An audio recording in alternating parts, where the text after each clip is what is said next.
I just want to go to the toilet in public sometimes. Not in a public space, obviously, but like to a public toilet. I just want to go to a toilet. Hi, welcome back to Questions from the Closet podcast. I'm your host, Cameron Wagg, and I'm so excited to be here today with Robin Mitchell. Robin, would you please introduce yourself? Hello, I'm Robin Mitchell. I'm I guess the programmer for Transdiff now, and I'm a filmmaker, just a general creative photographer, based in Cardiff. Amazing, thank you. So, could you tell me a bit about Transdiff, what it is, how it started? Yeah, absolutely. So Transdiff was born from the decision made by the government to crack down on some trans rights recently. So basically, that was a result of wanting to give something to the community to celebrate the community in quite a bit of a tough time for us right now.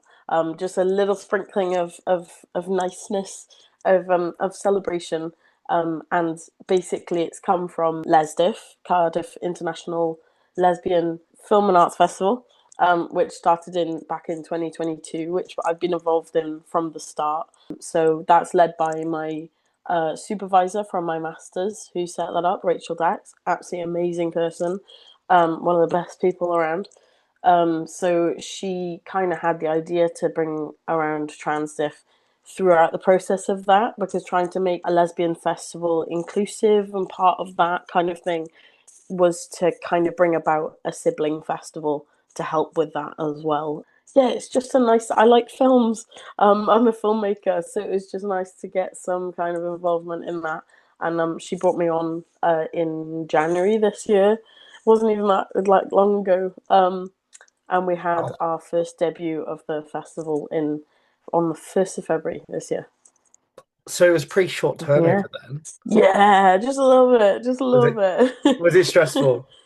A little bit. I think it was like I think it because she was doing both festivals at the same time. It's quite a big event to do on your own. And obviously we were working with University of South Wales. We had some students help out with it.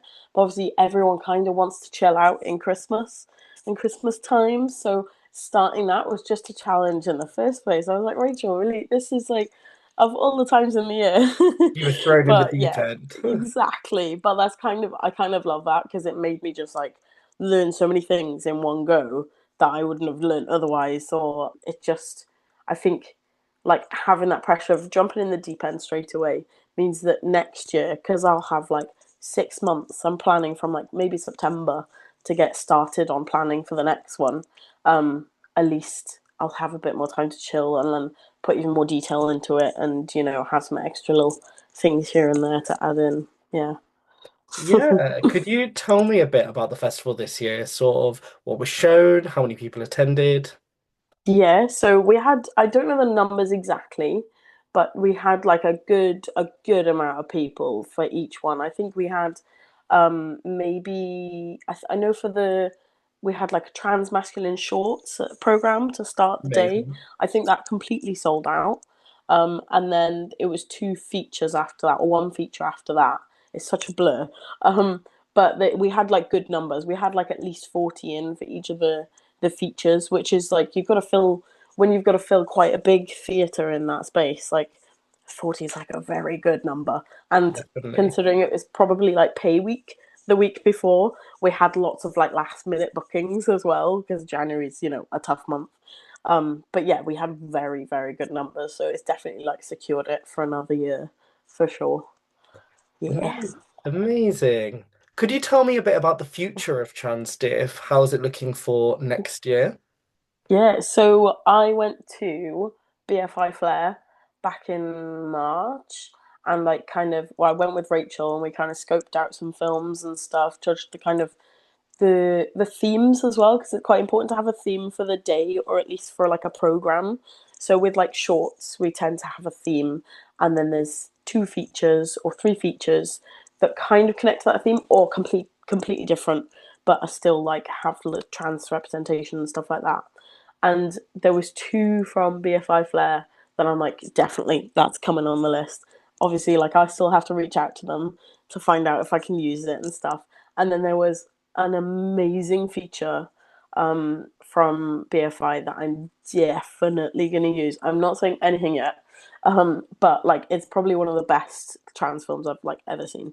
So that's definitely gonna be on there. And then I think, yeah, from September 2026, we'll be deciding which one's going into each festival, what the layout will be, because we don't know if it will be a 1 day thing, if it will be a 2 day thing, if we'll kind of merge it a little bit more as well. Um, but yeah, that's all going to be waiting for me in September onwards, just to like hack away at that. But it's gonna be bigger, hopefully, or at least like have its own kind of presence. Because obviously, as a sibling festival this year, it was kind of latched on. But hopefully this year I can kind of not rebrand it, but kind of make it my own kind of thing. Make up a whole new website, make up a whole new logo, just make it a bit more polished this year, I think, which will be really nice. Make it more distinct, would you say? Yeah, I think so. Yeah, yeah. So like, there's still going to be sibling festivals, but just have its own little thing going on, you Time to know? shine. Yeah. Yeah, exactly. I think Amazing. now that we know people want to see it, I mean, it's like time to do it, you know? Well, it sounds like you've got a bit of a mountain to climb, but it Yeah. should be well worth it. Yeah. So Yeah, for sure. before I ask you sort of any more about Transdiff, I just wanted to know a bit more about yourself. So could you tell me about your own journey with your gender and sexuality? Yeah, so I was in like quite a lucky position in when in terms of sexuality. Like I had a really good group of friends from like year seven, who we were all like so kind of queer already, but not having said anything. Like we were all very comfortable with each other. We were all very supportive. So that like coming out in terms of coming out, it wasn't like a big thing. It was just kind of a gradual like, oh, I like this. Oh, this is this is how I feel. This is how it is, and it would be like, yeah, cool. Like, what are we having for lunch? Like, it wouldn't be a big deal. And Nice. then so like through like comprehensive school, from like up until like the age of 16, I was like, oh yeah, it's cool, that's cool. And then like maybe when I moved, or lockdown, I think it was lockdown was like, I feel like it's quite a theme where everyone had a lot of time to just think. I'd be like, who am I? What's going on? Like, Lot of where, reflective time. what, yeah. I had to move back with my parents because I just finished my undergrad just as lockdown started. And I had a part-time job, but I really wasn't doing anything else with my time because my friends had like still moved away and stuff. So I just had a lot of time on my own. And like, I'm from Swansea, like on the outskirts of Gower. So I'd spend a lot of time walking through country lanes, just trying to find somewhere to be, somewhere to go. And that kind of led into me moving to Cardiff straight after lockdown to do my masters. And it was then in Cardiff, because Cardiff is so much, it feels so much safer, even though it's not that far away from Swansea. There are so many more queer people about. There's spaces like the Queer Emporium, and I think then I was like, oh, okay, I can put two and two together. I came out as non-binary as I started my like master's degree, and I remember the first weekend I moved to Cardiff. My friend came to visit, to check it out and check in basically. And I was in Cardiff city centre. I had my like first iced tea somewhere. I was like, oh my god, I'm gay now. And the person behind the counter asked what my name was to put on the thing. And it was the first time I said Robin, but I hadn't told anyone till that point. And it was such like a moment where I was just like, I'm just gonna say it. I'm just gonna say it. And my friend was standing next to me like, oh, hell yeah. And like, so that was like kind of leading through to it. And then I think it was maybe like 2022, 2023, just after my master's degree finished, where I was thinking more again because I had a job, but I had a lot of time to think, because it was like a retail job.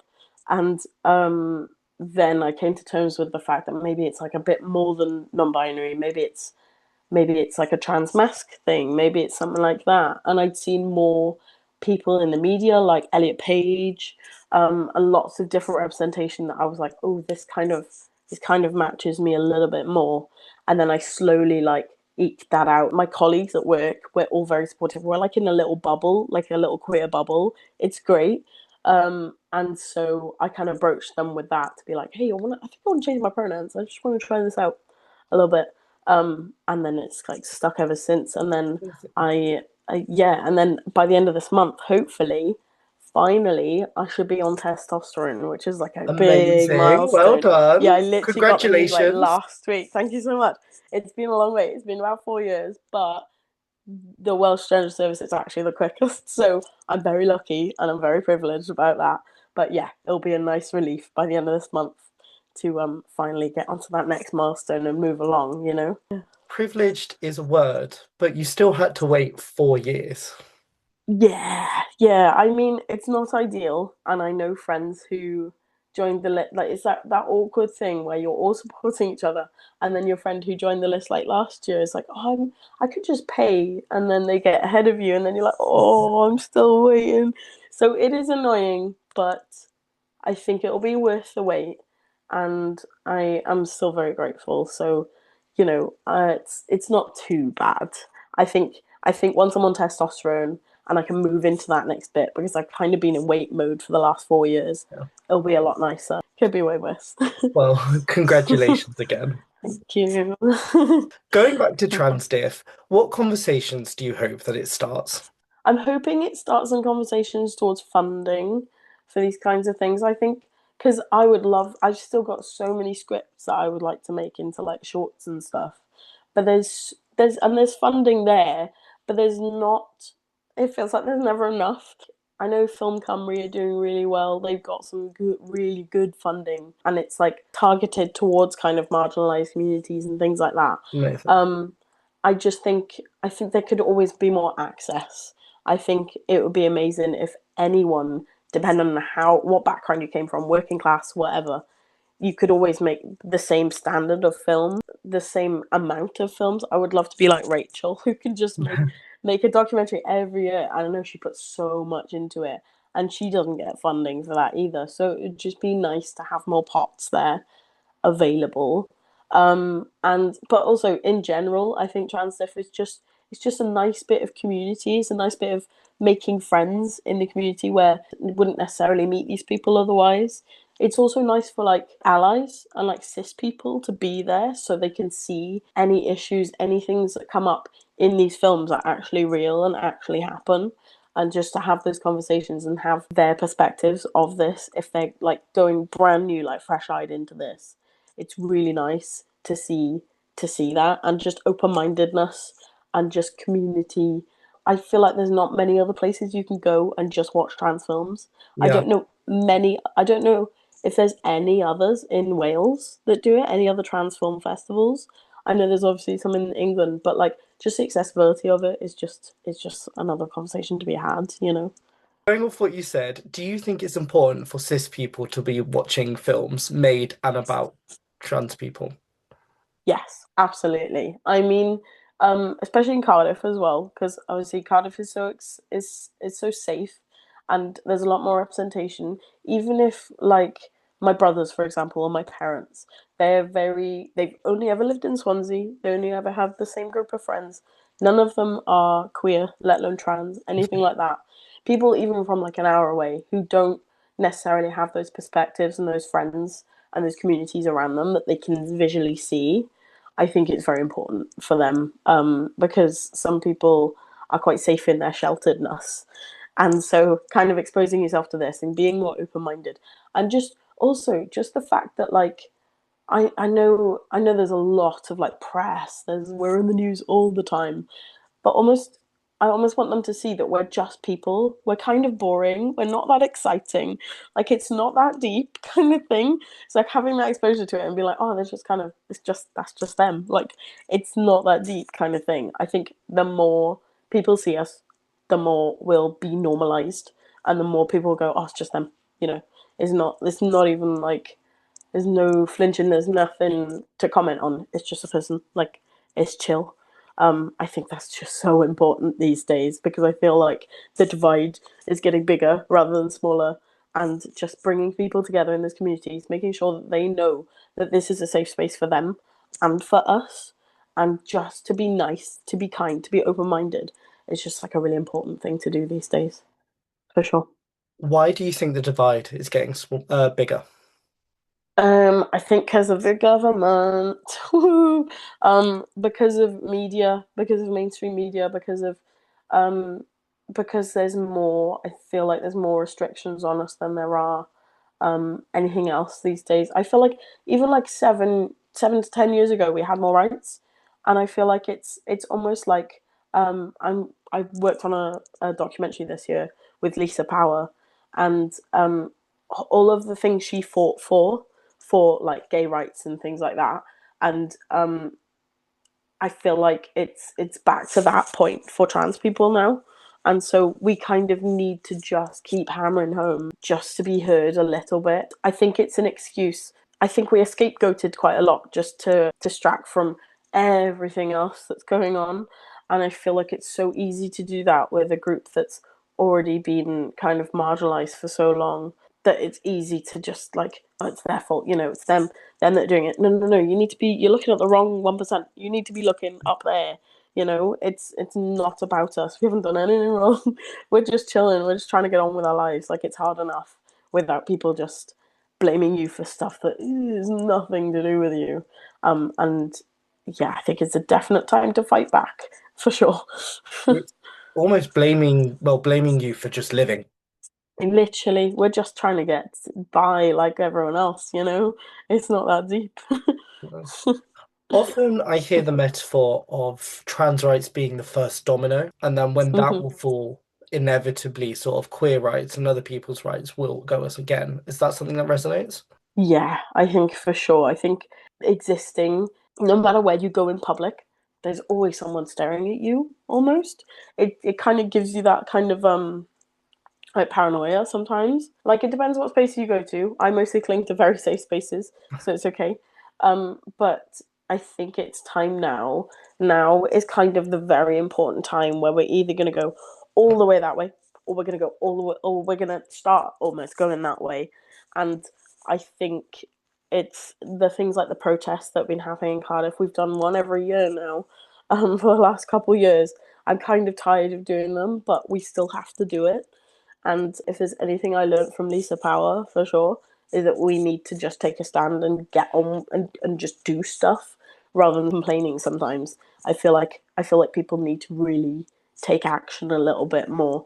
And by doing the festival and by going to all these protests and just doing my little bit, it feels like I'm gaining back a little bit more control. A little bit. It feels tiny sometimes, but just doing something is better than nothing, you know? Absolutely. Yeah. So, do you see Transdiff as almost a protest in a way? Yeah, I mean, the first Pride was a protest, so I feel like anything that kind of represents us and any other marginalized community is going to be a protest right now, and more protests the better, because like we need rights, we need as much rights as everyone else. We need to. I mean, I just want to go to the toilet in public sometimes, not in a public space, obviously, but like to a public toilet. I just want to go to a toilet, like. I was in London last month, and a Met police officer stopped me from going into the men's toilets, and I was like, where am I gonna go then, dude? So I was getting on a train straight after that, and I was like, I'm just gonna hold it for like 6 hours until I get home, and that's fine. Like, it's not okay, and anything anyone can do about it is amazing, and yeah, it's just one of those. I feel like this is like the crux. I feel like this is, fingers crossed, touch wood, like the worst it can get, and then we can just like turn it over, start again, and move on, kind of thing. But it does take a lot of action to do that. So, you're optimistic for the future? Yeah, I mean, I kind of got to be, because otherwise I feel like it's so easy right now to just kind of get stuck under it and then just disappear, that I think being more visible is more important right now. I think fighting back against it is way more important than just kind of sitting back and letting it happen. Why do you think it's important for us and for everyone to celebrate the works of trans people? It's hard enough to get funding. It's hard enough to get into festivals and things like that and get your voice heard, because I know a lot of production companies are still saying like, meh, we'll stay away from that for now. I've heard so many horror stories at different film festivals that I've been to that are just like, yeah, well, nobody's going to watch that. And it's like, no, it needs to be it needs to be made so that more people watch it, and it just needs to be made more accessible. And I Also, think, Transdiff has yeah, proven that there is an audience there. literally, yeah, exactly. And there will continue to be an audience as long as we need these places and these things are under threat. And I think even Transdiff, I don't know if it would be as accessible if University of South Wales didn't offer us space and we weren't able to use like students and things like that. I think if you had to start from scratch and build it up, it's really hard. I started like a little social group at the end of June. I was like, right, I'm just going to make like a little beach social thing because I live in Barry right now. I like going down to Jackson's Bay, and I just thought it would be nice to make some friends and just hang out there and stuff. Nobody's turned up. We've had it running for like 4 weeks now. Nobody's turned up. But if I had a bigger platform and maybe the algorithm works better on some apps, then maybe I could reach more people. But it feels like there's always something that's like one stepping stone that's always in the way almost.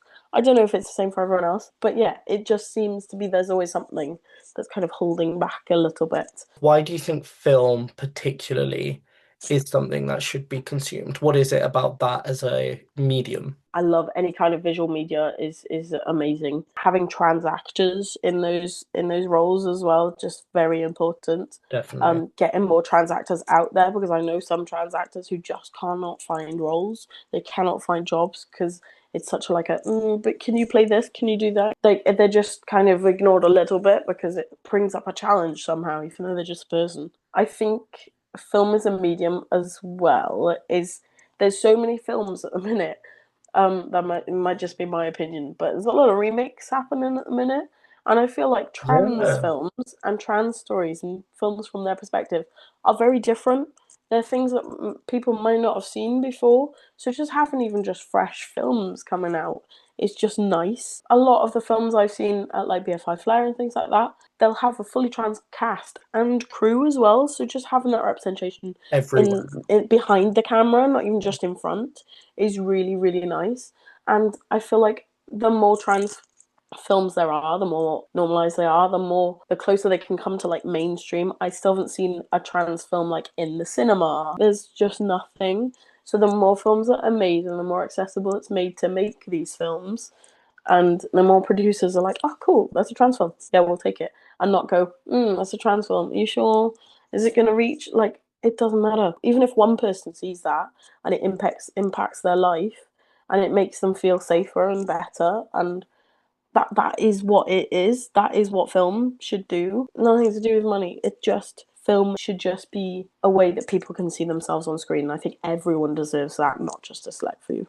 Where did your love for visual storytelling and film come from? So it's quite like a, I wouldn't say a unique story, but in like year three, my twin brother, I have a twin brother, he was quite ill. He has a heart condition. And my year three teacher at the time knew someone who worked on the set of Doctor Who. So in 2007, we got to have like a special trip behind the scenes. So we got a little day there and we got to have a look around, see some Daleks, see some things like that.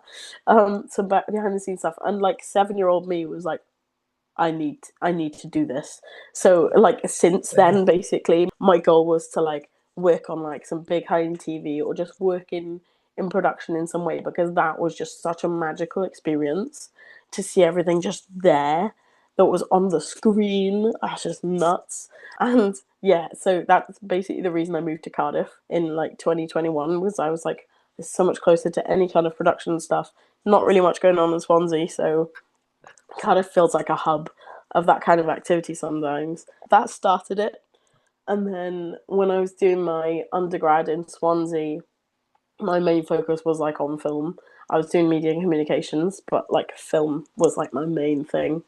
And then when I did my masters, I was like, oh, I'm gonna do film. And then doing film directing allowed me to cover like all of the kind of sections. So I did a little bit of writing, a little bit of camera stuff, a little bit of everything. And that kind of cemented it. Making my final film for my dissertation for my masters, that was like, I was like, yes, I need to work in this. I need to do this. And because I already had photography, I was already doing photography since like 2017 or something like that.